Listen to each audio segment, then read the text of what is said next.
significant increase in arbitrary arrests, enforced disappearances, torture, and extrajudicial killings should be deeply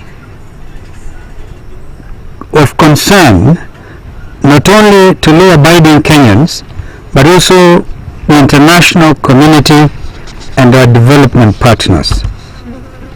If it was not clear before, the release of the investigative report, the lifting of the fog, or lawyers say lifting the veil, reviews of the Kenya Police Service motto of utumishi kwa wote, quote unquote, or service to all, quote unquote, has been substituted by utumishi kwa Kenya Kwanza, Kenya Kwanza, quote unquote. Since June, the Kenya National Commission on Human Rights and the Police Reforms Working Group have reported 23 murders, 34 forcibly vanished individuals, and 164 arrests, including those of Bob Njagi, Aslam Longton, and Jamil Longton, who were kidnapped in Kitengela and released after 1 month.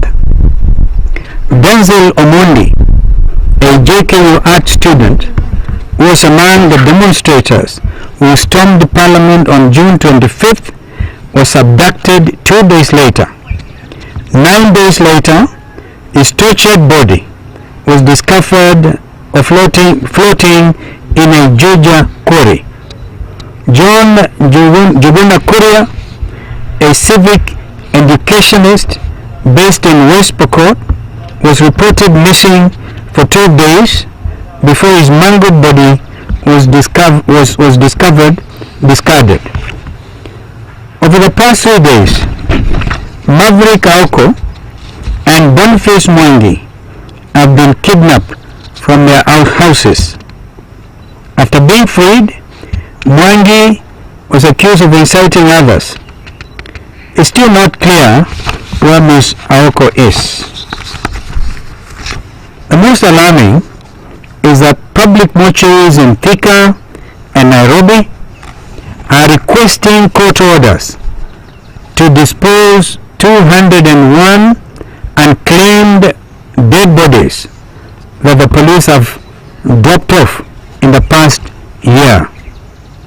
Joining the growing international condemnation, the Independent Medical Legal Unit, IMLU, and the World Organization Against Torture, OMCT, have denounced this regime for gross human rights violations that amount to apparent breaches of international humanitarian treaties that Kenya has ratified, especially the International Covenant on Civil and Political Rights and the Conventions Against Torture and Enforced Disappearances.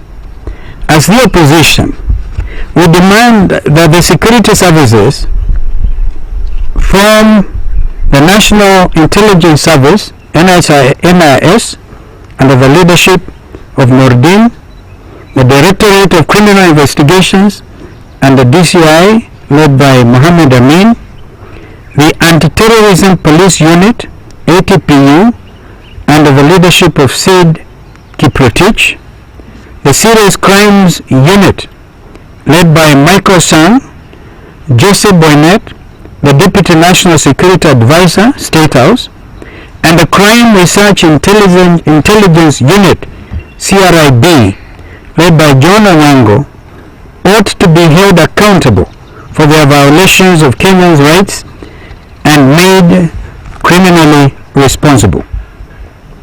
Because at the end of the day, all public officers holding the positions I've mentioned are not above the Constitution. Furthermore, their immediate superiors, the Inspector General of the Kenya Police and the Minister for Interior and National Administration, should be held accountable for overseeing a service that has gone rogue, with a focus on serving the interests of a few political elite at the expense of Kenyan security. However, it is our contention that the President of the Republic of Kenya carries the biggest responsibility for police phone spying, state-sponsored abductions, hijackings, and extrajudicial killings. Despite overwhelming evidence, including that of the Deputy President, Mr. DP Gachagua, during the impeachment trial, Mr. Ruto continues to claim that he is not aware of any such incidents. Ruto further says that these abductions, extrajudicial killings, are fake news and propaganda that is hurting our nation. We want to make it clear to Mr. Ruto that it is actually he thought out efforts to revert Kenya to a police state that are hurting our nation and our nation's image locally and abroad. The buck stops with him. Mr. Ruto should resign with immediate effect for violating his oath of office to be faithful and bear true allegiance to the public, to the Republic of Kenya, and that he would obey, preserve, and protect this Constitution of Kenya. That was the oath of office. Lastly, we take this moment to pay tribute to the brave Nation Media group journalists for releasing the investigations in a time of such great danger for practitioners. Regardless of media outlet, you have been brutally attacked by security agents. We understand the equipments have been illegally confiscated.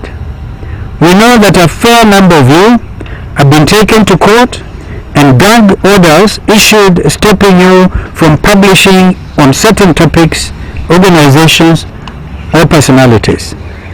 Nonetheless, you steadfastly adhere to the Kenyan Code of Conduct for the practice of journalism. By doing so, you have demonstrated that the fundamental yearning for democratic liberties, including access to honest and fact-based news, will never be destroyed, even by the most brutal dictatorship. Thank you very much, and may God bless our country, Kenya. I just need to probably highlight here, this is what is happening in the country with a living example